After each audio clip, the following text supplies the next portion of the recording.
Hermanos, buenos días. Les saludo en el nombre del Señor Jesucristo. Yo quisiera pedirles que por favor abramos la escritura en el Evangelio según San Lucas, capítulo 11. Evangelio según San Lucas, capítulo 11. Y vamos a leer desde el versículo 1 hasta el versículo 4.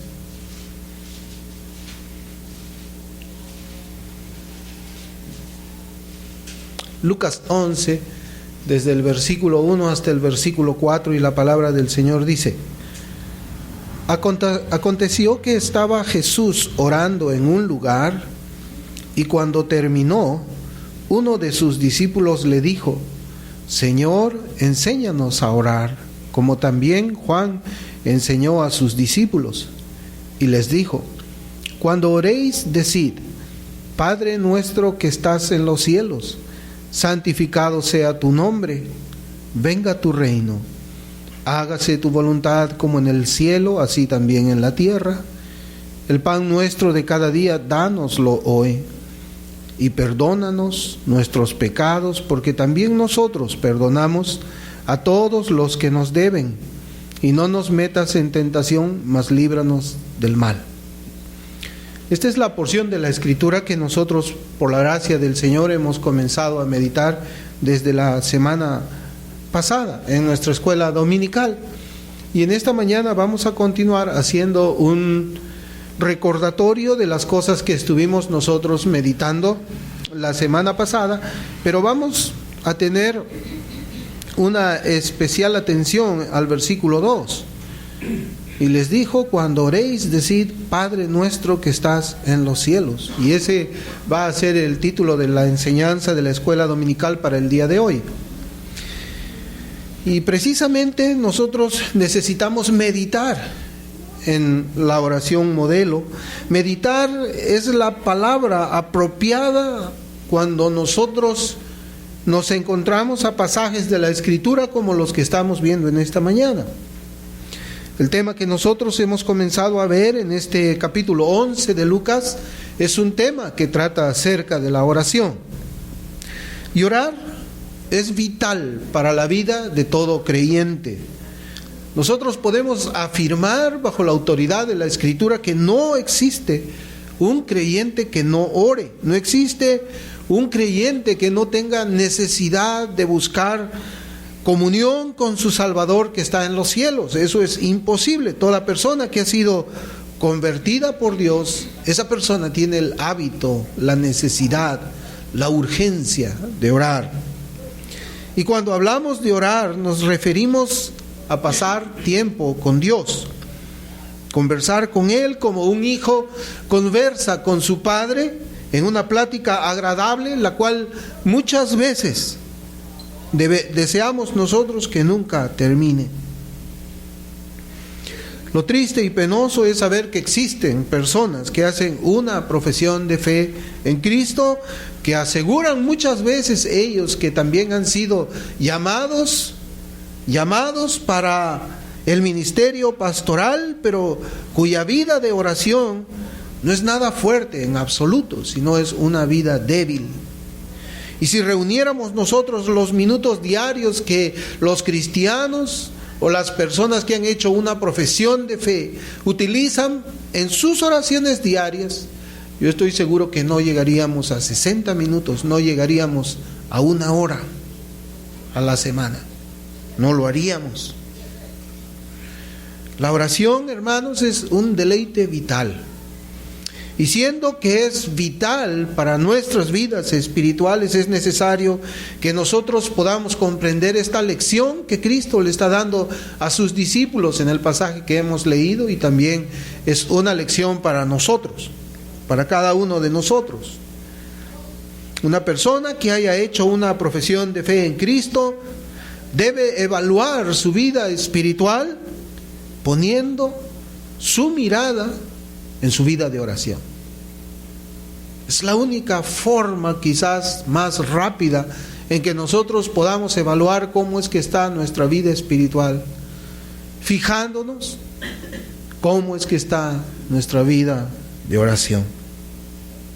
Hay creyentes quienes tienen una comunión cercana con Dios, mientras que hay otros que rara vez se acercan al trono de gracia para tener comunión con el Salvador de sus almas. Algunos podemos considerar a la oración como una tarea que debe ser cumplida sí o sí, así yo no tenga deseos en mi corazón de tener comunión con el Salvador de las almas, mientras que hay otros en quienes hay un deleite en buscar a Dios cada mañana. Algunos podemos tener mucho tiempo también para dedicarlo a cualquier cosa vana en esta vida, como la televisión, por ejemplo, pero no tenemos tiempo para tener comunión con Dios. Estamos tan atareados en nuestros trabajos durante toda la semana que el día del Señor lo usamos para nuestras agendas, en lugar de dedicarlo para tener una comunión íntima con Él. Quizás nosotros deberíamos decir, si es que nos encontramos en estas circunstancias, que por motivo de trabajo no podemos dedicar el tiempo necesario para tener comunión con nuestro Dios. Deberíamos decir: no he orado lo suficiente durante esta semana, no he tenido comunión suficiente con Dios durante esta semana, pero el día domingo buscaré al Señor y le dedicaré más tiempo a solas para el beneficio de mi alma. La oración trae beneficio al alma de la persona quien ora. No le estamos haciendo ningún favor a Dios. Su gloria no es aumentada cuando nosotros oramos, ni Él es más grande porque oremos, o es más santo, o más Dios, o más perfecto porque oremos, sino que cuando oramos nosotros, todos esos beneficios son nuestros, de la persona que ora. Yo creo que nosotros podemos pasar más tiempo conversando con un amigo, conversando con un hermano de la iglesia, conversando con un compañero del trabajo, con un familiar, que el tiempo que nosotros conversamos con Dios.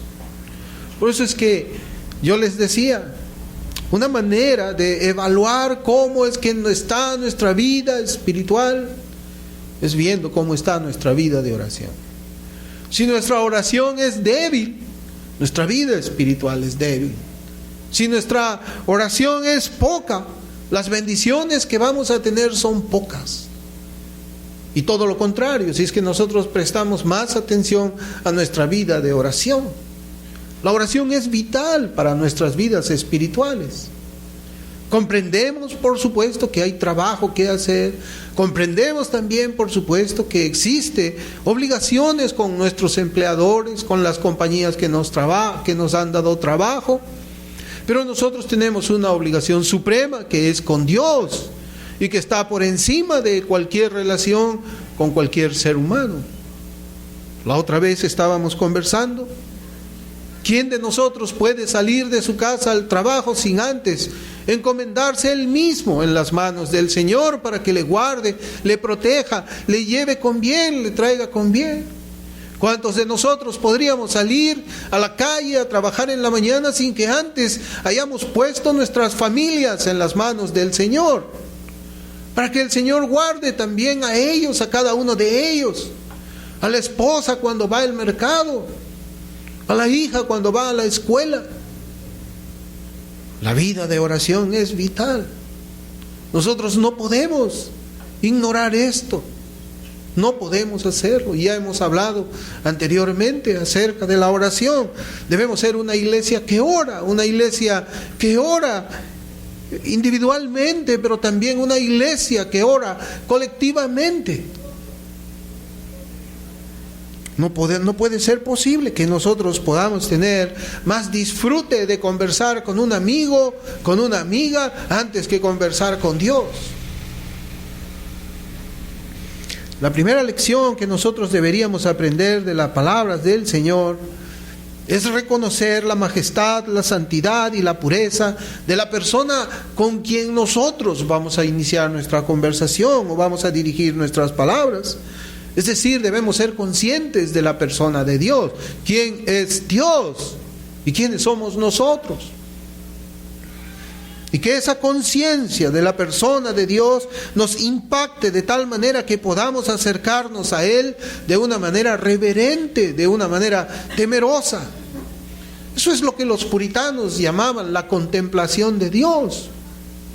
No la contemplación falsificada que nosotros podemos encontrar en nuestros días, que invocan todavía la tradición puritana para practicar oraciones místicas, sino es la contemplación de la majestad de Dios, la santidad de Dios, la pureza de Dios. Y esa contemplación debe llevarnos a nosotros a sentir un temor reverente hacia la persona con quien nosotros vamos a comenzar a conversar.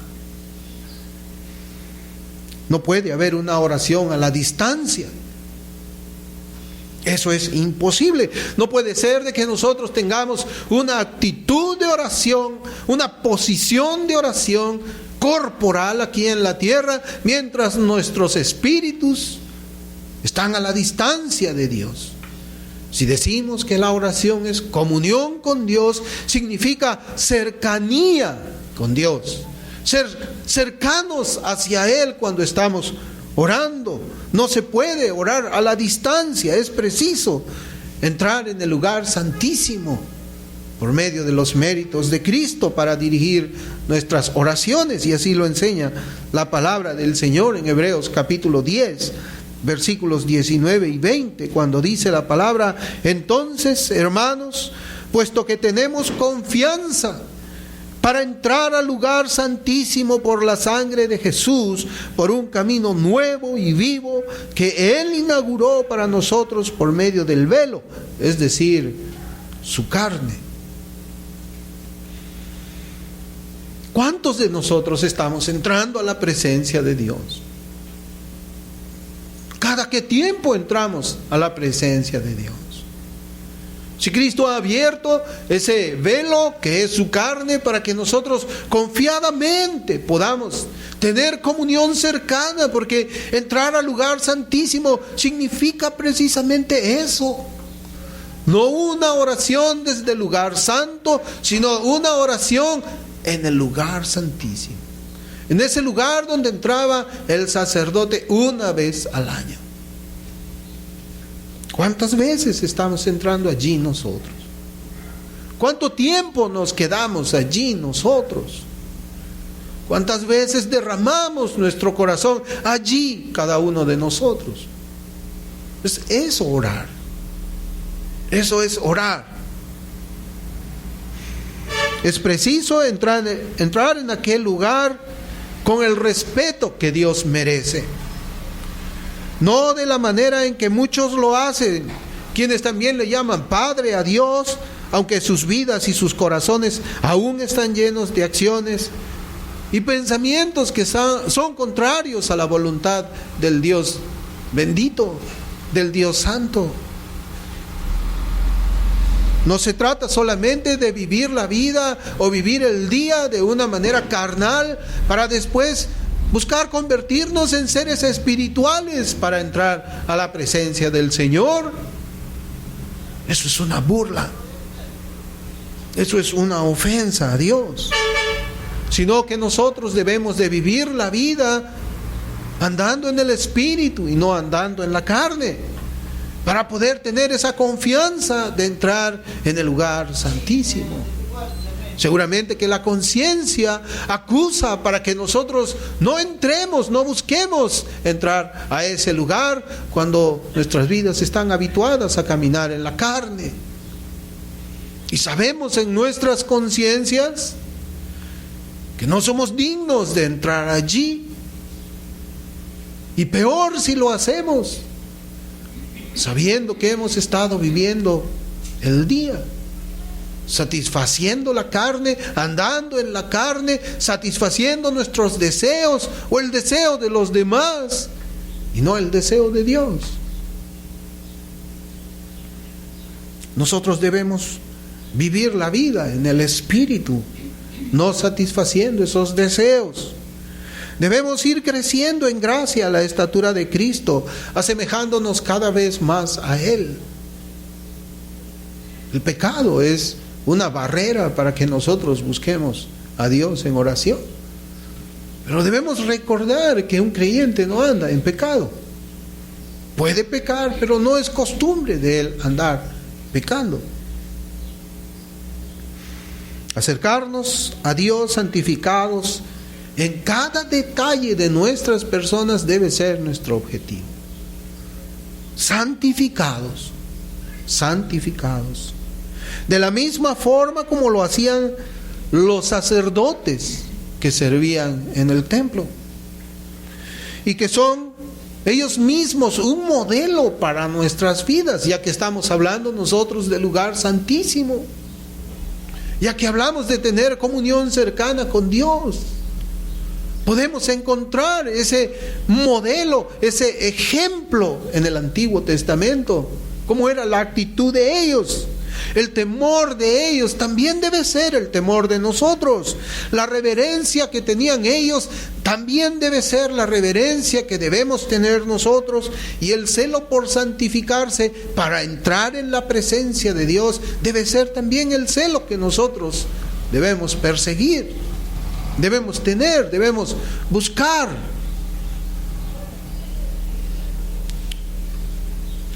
Algunos se acercan a Dios como si se tratara de un cajero automático celestial, mientras que otros lo hacen conociendo que es el Padre Celestial con quien desean comunión. Muchas veces nuestras oraciones más intensas las hacemos en tiempos de aflicción, en tiempos cuando tenemos necesidades materiales, y eso está bien en cierto punto, porque eso nos hace recordar que nosotros somos débiles, que dependemos de Dios, que no podemos hacer nada por nosotros mismos. Pero buscar a Dios solamente en esos momentos es pecado. Es pecado. Es burlarse de Dios. Es tomarlo a Dios solamente para el tiempo de nuestra necesidad y desecharlo cuando nosotros estamos bien. Para algunos cristianos es de mucho valor entrar en aquel lugar privado y privilegiado, de donde solamente aquellos que conocen el amor de Dios al dar a su amado Hijo pueden entrar. Es de mucho valor para ellos dirigir palabras al Dios vivo, palabras que nacen de un corazón redimido, palabras de agradecimiento. Muchas veces ni siquiera podemos encontrar palabras para agradecer a Dios todas esas bondades que nos da cada día. Aquellas pequeñas cosas que nosotros vemos en nuestras vidas, en nuestra mesa, en nuestro cuerpo, alrededor nuestro. Son palabras de agradecimiento al Dios que tanto bien le ha hecho a nuestras almas y que aún nos hace bienes a nosotros materiales. Eso es en cuanto a la introducción que podemos hacer nosotros en cuanto a la oración. El Señor Jesucristo le enseña a sus apóstoles diciendo: Padre nuestro que estás en los cielos. El Señor dice que así es como debe de orar cada uno de los suyos. Padre nuestro que estás en los cielos. Son las primeras palabras que salen de la boca de nuestro Salvador amado para enseñarnos a orar. Y ya hemos visto que tenemos confianza nosotros para entrar al lugar santísimo por los méritos de Cristo, para acercarnos a nuestro Padre. Nuestro Padre, dice la Escritura. Y también hemos observado que la expresión que estás en los cielos marca la diferencia entre quién es Él y quiénes somos nosotros. Padre nuestro es la confianza.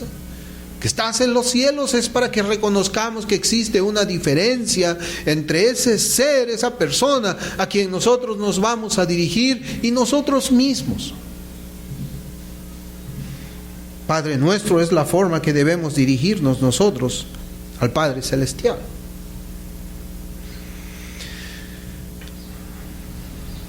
Yo he notado, y quizás todos nosotros también practicamos unas palabras cuando concluimos la oración. cuando concluimos cada vez que oramos en nuestro tiempo privado, cada vez que oramos cuando vamos a agradecerle al Señor los alimentos, cada vez que oramos cuando tenemos un familiar enfermo, cada vez que oramos cuando tenemos una necesidad como el trabajo, por ejemplo.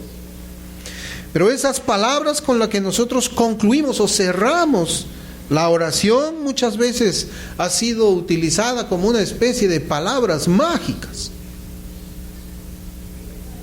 Palabras mágicas para poder introducir nuestras oraciones en la agenda de Dios.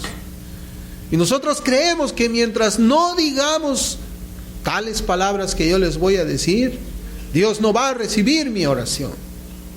Dios no lo va a hacer. Y estas palabras que las decimos al final de cada oración son las siguientes: en el nombre de Jesús, amén. En el nombre de Jesús hemos orado. Amén. En el nombre de Jesús hemos pedido. Amén. Pero ¿qué significan estas palabras que nosotros repetimos? Y que tienen mucho que ver con esta oración que estamos estudiando, la oración modelo. Pues estas palabras, hermanos, significan que nuestra oración ha sido hecha como si el mismo Señor Jesucristo hubiese estado orando junto con cada uno de nosotros. No significan palabras mágicas, no significan una fórmula que si yo no las digo, pues esta oración no va a entrar a los cielos, no va a llegar a los cielos. Perdón. Sino que significa de que el Señor Jesús, desde el momento en que nosotros dijimos Padre nuestro, estuvo orando con nosotros hasta que dijimos la última palabra que teníamos que decirle al Señor. Y en el nombre de Jesús oramos.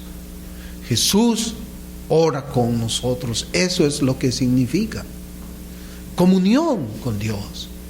Así como estamos unidos con Cristo, a Cristo por medio del Espíritu Santo, cuando oramos, Cristo permanece unido con nosotros, diciendo Padre nuestro. Y aquí nosotros encontramos una maravillosa similitud con nuestro versículo que dice Padre nuestro. ¿Por qué? Porque Cristo no nos dice que debemos orar a su Padre que está en los cielos. El Señor no le dice a los apóstoles, ora a mi Padre que está en los cielos. No le dice a los discípulos, oren a mi Padre. No nos dice a nosotros, oren a mi Padre. Nosotros no oramos, Padre del Señor Jesucristo que estás en los cielos. Nosotros oramos diciendo Padre nuestro. Padre nuestro. Y el sentido es como si nosotros dijéramos, Padre mío y Padre del Señor Jesucristo, Padre nuestro. Es decir, así como estamos unidos a Cristo, como les dije, por medio de esa obra sobrenatural del Espíritu Santo, también estamos unidos con Cristo cuando estamos orando. Perdón. Padre nuestro. Y estas palabras deben conducirnos a nosotros a reflexionar en la relación que existe entre estas dos personas. Dios como Padre y cada uno de nosotros como sus hijos. Cuando dice Padre nuestro, habla de dos personas. Una persona que está en el cielo y otra persona que está aquí en la tierra. Padre nuestro, eso es lo que significa. No existe en la vida diaria aquí en la tierra ningún punto de comparación entre la paternidad celestial, por lo que nosotros podamos asemejar nuestra relación celestial con una relación terrenal. Lo que les quiero decir es que la paternidad de Dios con sus hijos no puede ser comparada con la paternidad de un padre natural con su hijo natural aquí en la tierra. Es completamente diferente. Nuestros padres terrenales pueden decepcionarnos. El Padre de los cielos jamás decepciona a ninguno de los suyos. Él no miente ni se arrepiente. Él cumple todas sus promesas. Él permanece fiel aun cuando nosotros somos infieles. Y eso es algo que quizás nosotros no vemos en una relación paternal aquí en la tierra. Sin embargo, podemos decir que sí existe una manera de identificar quién es y quién no es un hijo del Padre que está en los cielos, y lo encontramos en la forma de mandamientos, en la palabra viva. Por ejemplo, y antes de entrar a ese mandamiento, hay un dicho que dice de esta manera: de tal palo, tal astilla. Queriendo decirnos que debe existir alguna semejanza entre un padre natural como un hijo natural. Y esto puede ser cierto, pero también puede ser que no sea cierto. Más bien, la Biblia nos dice que sí existe una semejanza espiritual. Porque nuestro Padre es espiritual, es el Padre de nuestros espíritus, el Padre de nuestras almas. Y ahí sí existe una semejanza de los hijos con su Padre. Entre el Padre de los cielos con sus hijos que peregrinan aquí en la tierra. Mateo 5:48, por eso dice: por tanto, sed vosotros perfectos. ¿Como quién? Como vuestro Padre celestial es perfecto. Es allí donde existe la semejanza entre aquellos quienes invocan a Él como Padre y aquellos que no le invocan. Quizás ese es el filtro de quien hace una oración verdadera invocando el nombre Padre nuestro, de aquel que lo hace simplemente como si estuviera actuando en un teatro. Padre nuestro, ¿por qué es mi Padre? Porque yo soy perfecto, como mi Padre que está en los cielos es perfecto. Y aquí nosotros debemos de hacer una explicación. La palabra perfecto significa completo, significa terminado, significa santo, significa también puro. Eso es lo que significa la palabra perfecto, y esto es lo que hace la diferencia entre un verdadero hijo de Dios de uno que no lo es. Esa es la primera relación que nosotros debemos notar. Hay una persona en los cielos y hay otra persona en la tierra, Padre nuestro. ¿Y por qué es preciso señalar esta diferencia entre un hijo verdadero de Dios de uno que no lo es? Porque son muchas las personas quienes piensan que Dios es el Padre de todos y cada uno de los seres humanos que han nacido aquí en la tierra, y aún de los que estamos aquí caminando. Dios es Padre de todos, y podemos escuchar de que todos invocan al Dios de la Biblia como Padre.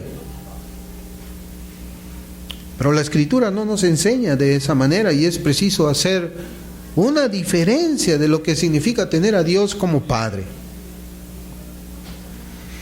Hermanos, hay un pasaje que enseña que Dios, en realidad no es uno, son varios pasajes que enseñan que Dios, en un sentido creador, es el Padre material de todos los seres vivientes que han andado por la tierra y que todavía andan en la tierra. En Malaquías, por ejemplo, si abrimos Malaquías capítulo 2, versículo 10, dice la palabra del Señor. Malaquías 2:10 dice: ¿no tenemos todos un mismo Padre? ¿No nos ha creado un mismo Dios? ¿Por qué nos portamos deslealmente unos contra otros, profanando el pacto de nuestros padres? Y es interesante como dice la palabra del Señor: ¿no nos ha creado un mismo Dios? Y esto lo dice a Israel. Y esto nos enseña a nosotros de que así como en Israel habían creyentes y habían incrédulos, aún así Dios era Padre de ellos en un sentido de creación. Ellos no vinieron por casualidad, ellos no evolucionaron, ellos nada de eso absolutamente, sino que fueron creados por Dios, por el Dios vivo. Y todos hemos sido creados por Dios.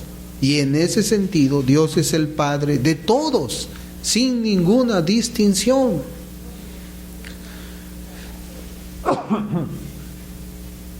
Pero la Biblia va más allá de una paternidad creadora. Dios nos enseña que existe una paternidad celestial que hace la distinción entre uno y otro ser humano. Lo que queremos decir es que es verdad, la Biblia dice que Dios es Padre en un sentido creador de todas las criaturas, pero en un sentido espiritual es Padre de algunas de ellas solamente. Vamos a ver unos versículos. Efesios capítulo 2, versículo 3.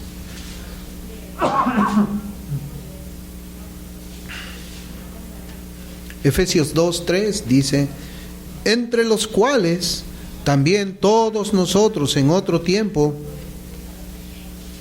vivíamos en las pasiones de nuestra carne, satisfaciendo los deseos de la carne y de la mente, y éramos por naturaleza hijos de ira, lo mismo que los demás. Hijos de ira. Hijos de ira. No éramos hijos de Dios en un sentido espiritual, éramos hijos de ira. Y un ejemplo quizás más evidente en la Escritura lo encontramos en el Evangelio de Juan. Juan capítulo 8, versículos del 41 al 44.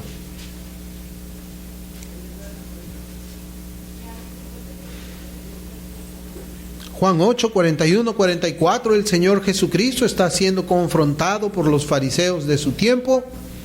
Y aquí hay un diálogo que nos ayuda a nosotros precisamente con el tema de la paternidad de Dios. Dios como Padre nuestro, ¿qué es lo que significa? En Juan 8 del 41 al 44 dice: vosotros hacéis las obras de vuestro Padre. Ellos le dijeron: nosotros no nacimos de fornicación, tenemos un Padre, es decir, Dios. Jesús les dijo: si Dios fuera vuestro Padre, me amaríais, porque yo salí de Dios y vine de Él, pues no he venido por mi propia iniciativa, sino que Él me envió. ¿Por qué no entendéis lo que digo? ¿Por qué no podéis oír mi palabra? Sois de vuestro padre el diablo, y queréis hacer los deseos de vuestro padre. Él fue un homicida desde el principio y no se ha mantenido en la verdad, porque no hay verdad en él. Cuando habla mentira, habla de su propia naturaleza, porque es mentiroso y es padre de la mentira. Y aquí, hermanos, en este pasaje de Juan 8, nosotros podemos notar con toda claridad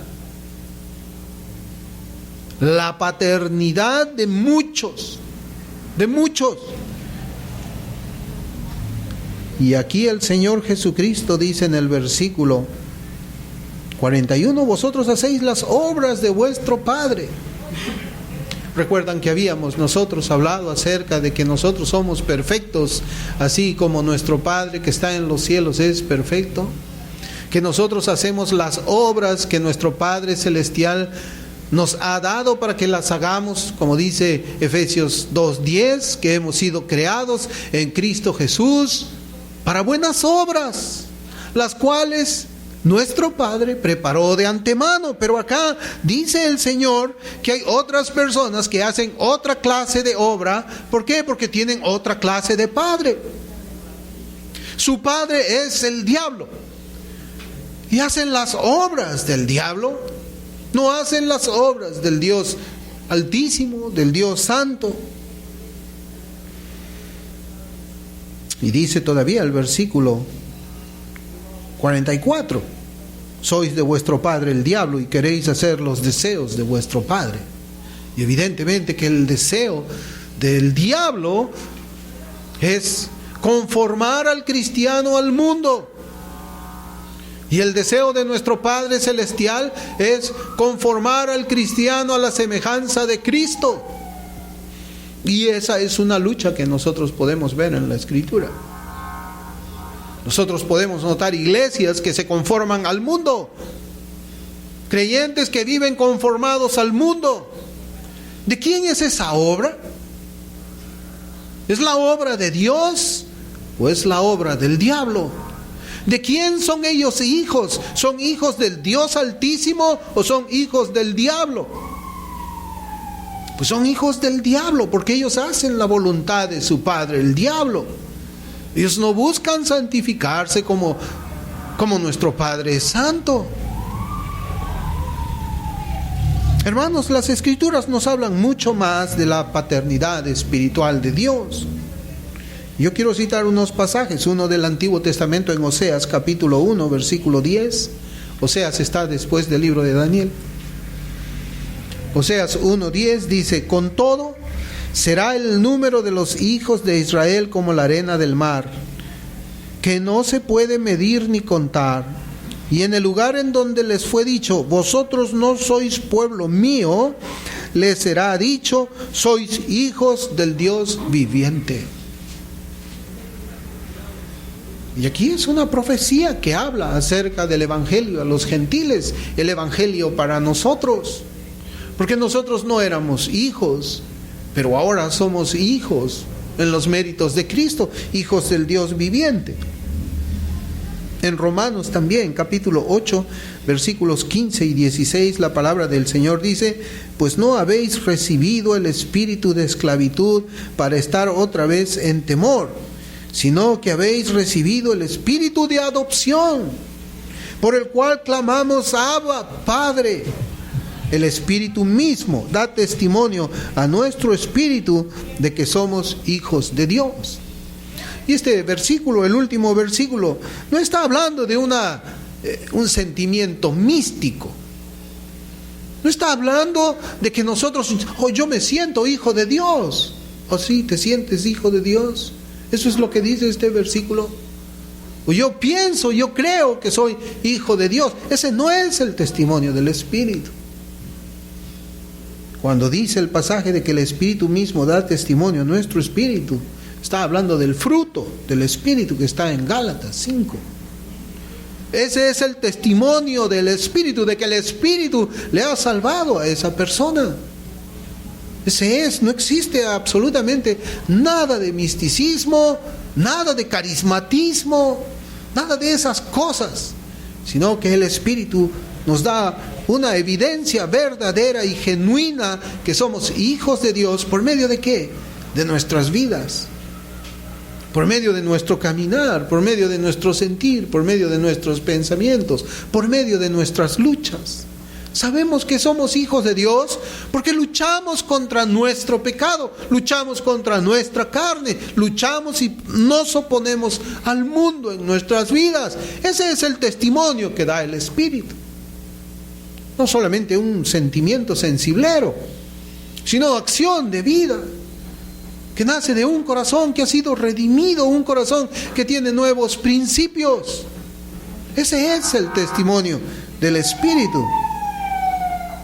Luego también vemos nosotros en Gálatas capítulo 4, versículos 4 al 7.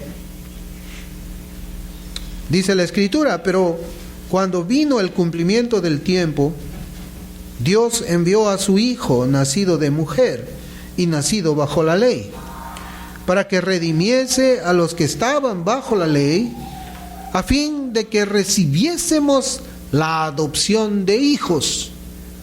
Y por cuanto sois hijos, Dios envió a vuestros corazones el Espíritu de su Hijo, el cual clama: Abba, Padre.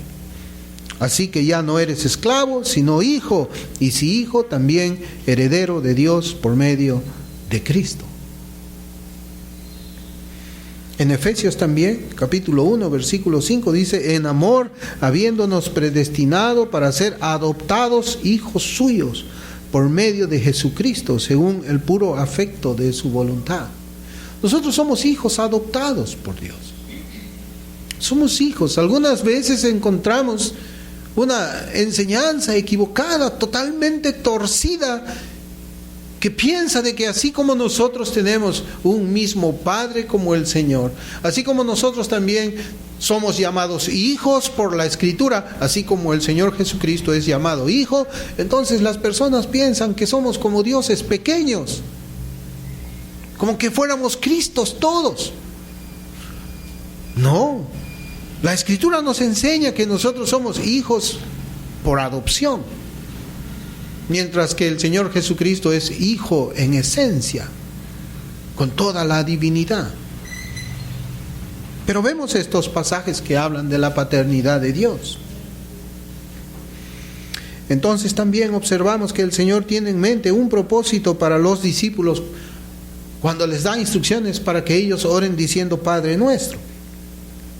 Y creemos que Cristo lo hace de esta forma para que la persona diga o que dice estas palabras comience a pensar en cuál es su relación espiritual que tiene con Dios.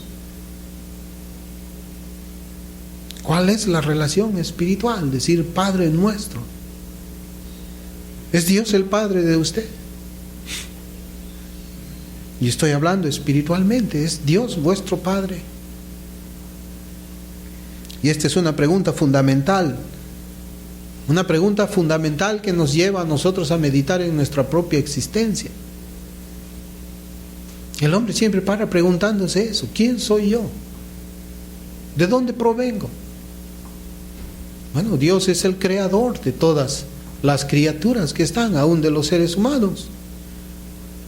Cuando hablamos de Dios Padre como creador, se derriba a esos argumentos de la evolución y aún de la evolución teísta misma. Él es Padre porque es creador de todos. Pero la pregunta fundamental es si es que Dios es Padre de nosotros espiritualmente hablando. ¿Y por qué? ¿Por qué decimos eso? ¿Por qué es que preguntamos si es que Dios es nuestro Padre? Porque la Escritura también nos enseña. Él nos dice en Malaquías, capítulo 1, versículo 6. Y mire cómo dice la Escritura. Malaquías 1:6 dice: el Hijo honra al Padre y el siervo a su Señor. Si pues yo soy Padre, ¿dónde está mi honra? Y si soy Señor, ¿dónde está mi temor? Dice Jehová de los ejércitos a vosotros, oh sacerdotes, que menospreciáis mi nombre y decís: ¿en qué hemos menospreciado tu nombre? Y aquí el mismo Dios está apelando al quinto mandamiento: Hijo, honra a tu padre. Y él dice: bueno, si yo soy tu padre, ¿dónde está mi honra? Entonces, si Dios es vuestro Padre, ¿dónde está la honra que Él merece? ¿Dónde está el respeto que le debemos? ¿Dónde está la obediencia a sus mandamientos? ¿Dónde está la reverencia que Él merece como tal?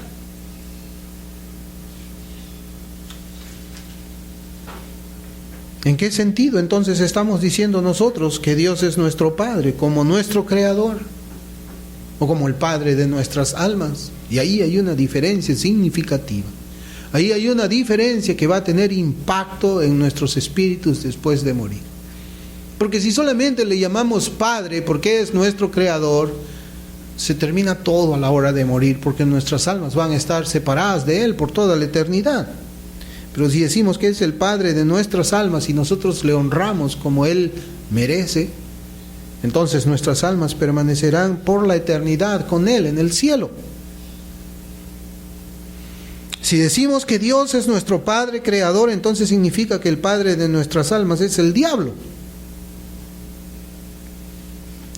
Como le dijo Cristo a los fariseos en su día, y seguramente aquellas personas que ven a Dios como Padre creador hacen las obras que el mismo diablo hace, una vida de rebelión abierta contra Dios. Si afirmamos que Dios es nuestro Padre como creador, nunca le daremos la honra que Él merece y seremos hijos de ira, como ya dijimos, como también la Biblia nos menciona. Y si decimos que Dios es nuestro Padre como creador, yo quisiera preguntar, ¿para qué fuiste creado? ¿Para qué te creó Dios? Tu Padre que te creó. ¿Cuál fue el propósito de crearte? ¿Acaso el propósito de crearte ha sido de que andemos nosotros miserablemente por la tierra? ¿Acaso el propósito de que Dios nos haya creado solamente como criaturas es de que nosotros seamos esclavos del pecado? Yo creo que no.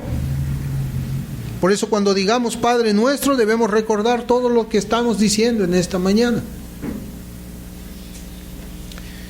Quizás ya se haya convencido de lo que significa la relación de paternidad espiritual que Dios ofrece. Ya haya sido convencido usted, y eso es lo maravilloso del Dios verdadero, el Dios de la Biblia, que Él mismo hace una invitación a todas sus criaturas para que entren en una relación familiar con Él, en una relación paternal, en una relación padre e hijo, espiritualmente hablando. Y también nos dice la Escritura cómo es que se recibe esa paternidad en Juan capítulo 1, versículos 12 y 13. Mas a todos los que le recibieron, a los que creen en su nombre, les dio potestad de ser hechos hijos de Dios, los cuales no son engendrados de sangre, ni de voluntad de carne, ni de voluntad de varón, sino de Dios. Dice este pasaje, a todos los que le recibieron a Cristo.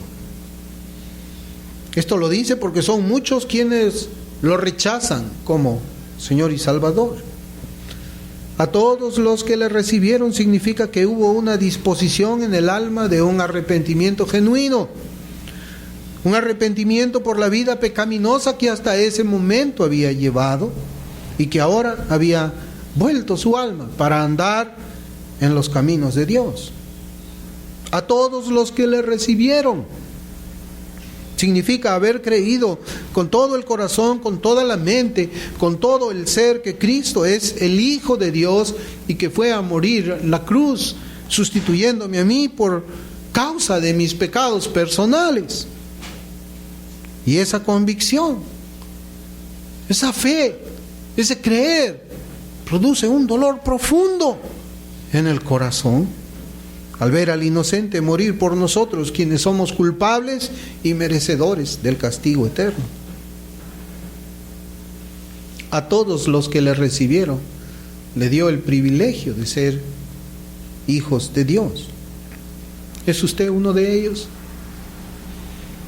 ¿Es usted una de esas personas que le ha recibido a Cristo? ¿Es Dios el Padre suyo en un sentido salvífico? ¿Es Dios el Padre de su alma o solamente Dios es su Padre creador? En Isaías 43, 25 dice la Escritura: Yo soy el que borro tus rebeliones por amor de mí mismo y no me acordaré de tus pecados.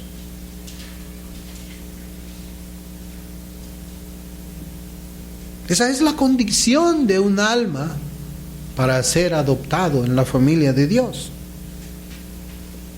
Cristo debe haber borrado las rebeliones, los pecados en contra de Dios.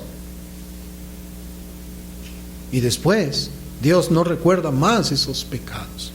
No puede haber una relación padre e hijo, porque el pecado que no ha sido perdonado simplemente hace que Dios Santo se mantenga a distancia o a distante de tal persona.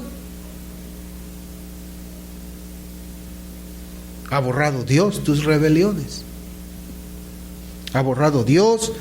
Sigue recordando Dios tu pecado. Sabes que Él es santo y que no puedes permanecer delante de Él con tus pecados.